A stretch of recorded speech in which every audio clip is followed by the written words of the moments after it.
Where am I? This isn't my apartment. Well, it is. Actually, I lied. It's not my last apartment, it's my new one. Say hi to Sir Hilbert Timothy Johns Esquire III. I'm deeming him the new mascot, so he's going to be hanging out there for the foreseeable future. I love him. Now that the elephant in the room is addressed, let's get back to our regularly scheduled weeb shit. Now, I haven't posted a video in a while, so welcome back. So everybody knows this is take 2 of literally the entire video. Again, I had to re-record this part of the video because I had a fan on, and I might be sweaty by the end of this video. And the gate in my microphone didn't get it. Didn't shut it off, and it sounds like ass. It sounds so bad. So we're re-recording this without a fan on, so yay. But I have been reading a lot more lately, and it's not manga, if you were going to guess that. It's actual text, Times New Roman, and on pages without pictures. It's called Anime, A History. I found this at a half-price books whenever I was actually buying manga. Yes. So, and I saw this sitting next to it, and I was like, I never really asked, what was the first anime in history? And I assumed that this book would tell me right off the bat.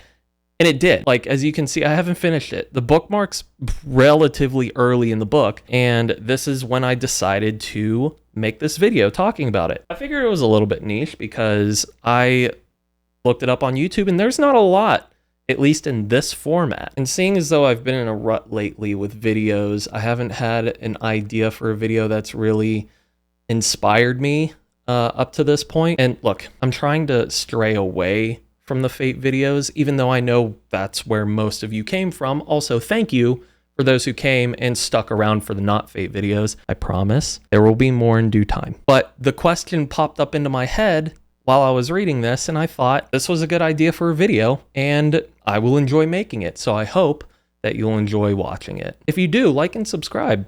Obvious YouTube shit. By the video's title, I can easily just blow my load very quickly and tell you what is arguably the first Japanese animation, but why would I do that? It's about the journey, not the destination. Granted, you can easily Google it right now. What is the first anime? That's my impression of a keyboard warrior. What is the first anime? You can Google it, but what's the fun in that? Stay for the journey, not the destination. And I think I know exactly where to start off this journey.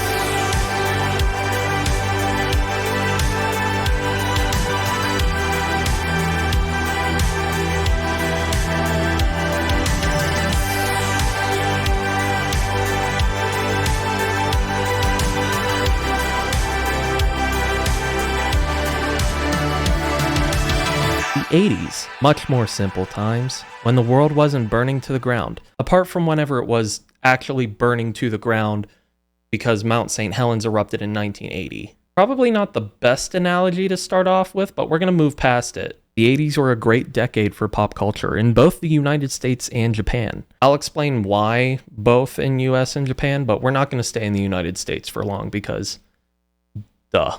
In the United States, this decade gave us incredible releases such as Purple Rain, Flashdance, and The Breakfast Club. Paul, this is a video about anime. What's with this normie shit? Get out of there. Well, there was another really big release this decade. One, arguably, that introduced an entire country to something that they weren't really exposed to.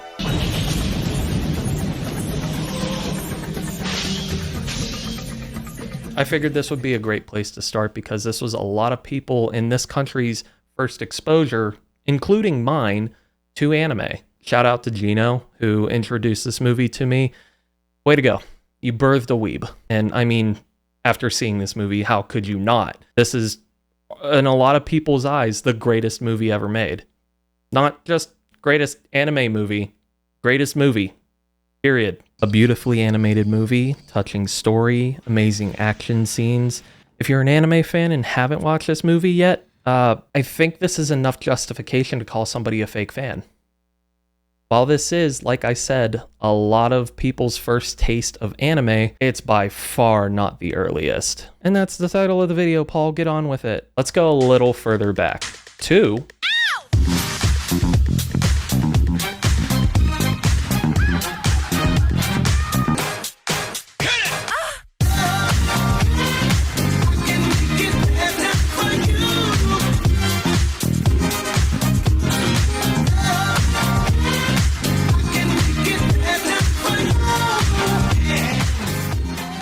The 70s were also pretty full of decent anime. Mobile Suit Gundam, Future Boy Conan, Lupin the Third, Devilman. I could go on for a while, but out of those handful of anime, which one did I not say that we are going to highlight for this decade? It's hentai. We're going to talk about hentai. Yeah, okay. Why are we talking about this? Especially so early in the video. Because hentai is art. It's still anime. It's horny anime, but it's still art. And the anime we're going to talk about in this decade is called Cleopatra. So while I was researching for this video, this anime did pop up in the 70s, and due to its cultural significance, this movie was produced by a studio named Mushi Productions, which we will get a little bit more into later on in the video. Apparently, this is the first hentai. Well, according to the production company. The production company had deemed this movie upon release the first X-rated animation. But was it? 1 year prior, in the year 1969, because of course it was.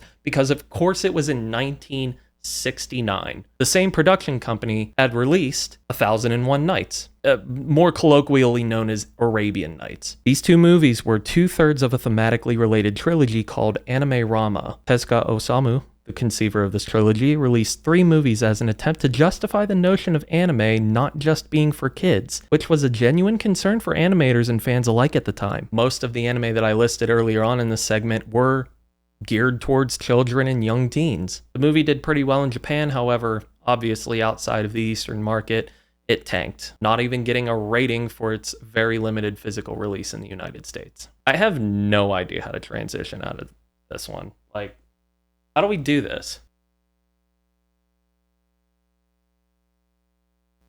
For the love of God, please play the 60s transition or I lose my...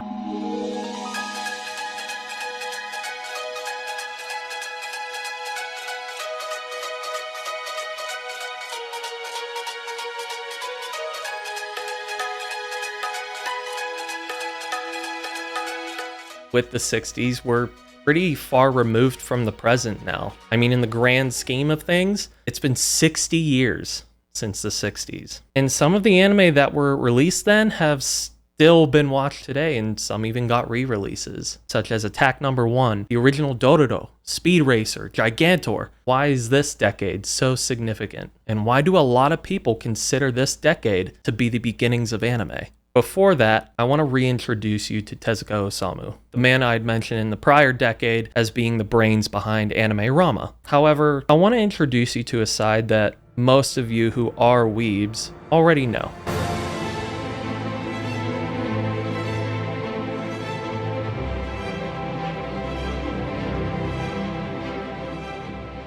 The godfather of anime, or as he's also known as the god of manga. Like, this is the guy. He's been quoted as being an inspiration to your favorite manga author, Hayao Miyazaki, Akira Toriyama, Rumiko Takahashi. Every single one of them lists this man as an influence. This man spearheaded anime into its ever-growing popularity of the present, arguably on New Year's Day, 1963, on Fuji TV. Wait, I have an idea. We can share my power. Soaring high in the skies, he may be small but only in size. Astro Boy, he is brave and gentle and wise. The series that truly started it all in terms of animation style. This is the series that is known worldwide as the beginning of anime, or the artistic aesthetic of what we now know as anime. It truly was a movement too, because at the height of its popularity, it was being watched by 40% of the Japanese population who had access to television. The series had lasted from then until New Year's Eve 1966, withstanding the test of time. So, there it is, 1963, the beginning of anime, right? There can't really be much left, right? Oh, there's a lot of video left. That's it. We're done. There's not anymore. How far back are we really gonna go?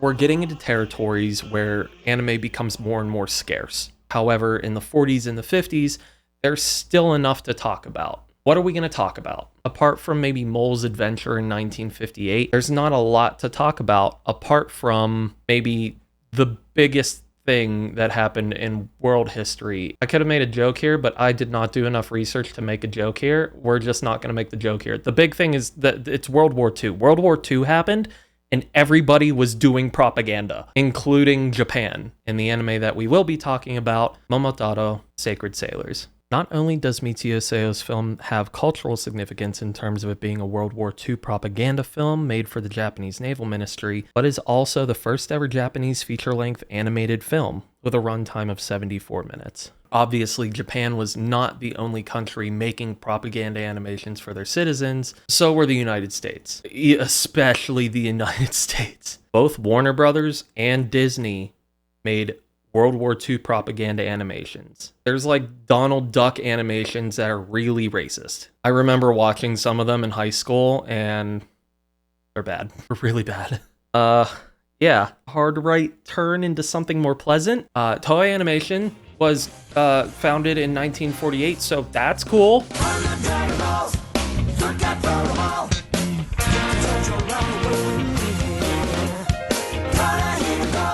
The company, originally known as Japan Animated Films, was purchased by the Toei Company in 1956.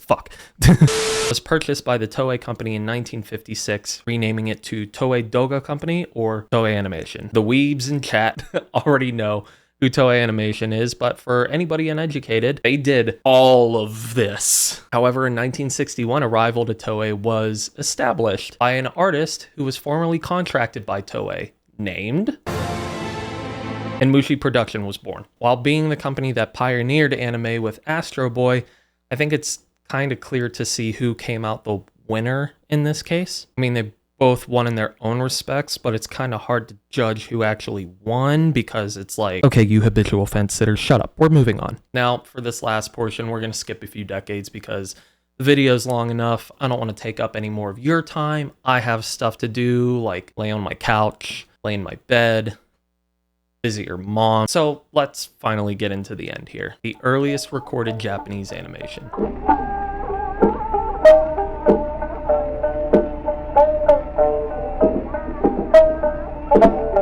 I just want to preface this section by saying things of this nature and things this early are subjective because not a lot is for sure set in stone known. Over time, things get destroyed, they deteriorate, especially things as fragile as art. There could easily be earlier Japanese animations that were released and shown. However, with the evidence that we have currently in 2024, here's what we know. On June 30th, 1917, the earliest, and I put earliest in air quotes, anime to have survived the test of time is called The Doll Sword, a 4-minute long reel made by Junichi Kochi. There are some records of earlier animations being created and shown, but none are complete, nor have been preserved. But, dear viewer, there is one more that was discovered in 2005 that people have argued is the earliest Japanese animation ever. 1907, the earliest predicted date for a 50-frame strip of celluloid found of a boy in a red cap writing Katsudo Shashin on what looks to potentially be a chalkboard or a wall. While there's no record of this celluloid strip, which is drawn directly onto the celluloid, ever being shown or premiered anywhere, which has divided the community into arguing that the Doll Sword is first or Katsudo Shashin is first. What do you think? Leave it in the comments below. I would love to hear your arguments for each. Or do you believe that the 60s were really the birth of anime? Let me know in the comments down below. And if you enjoyed the video, consider liking the video, sharing it, and subscribe because I'm going to do stuff like this. Not exactly like this. I promise a Fate video is coming. That's it. That's all I had. Bye.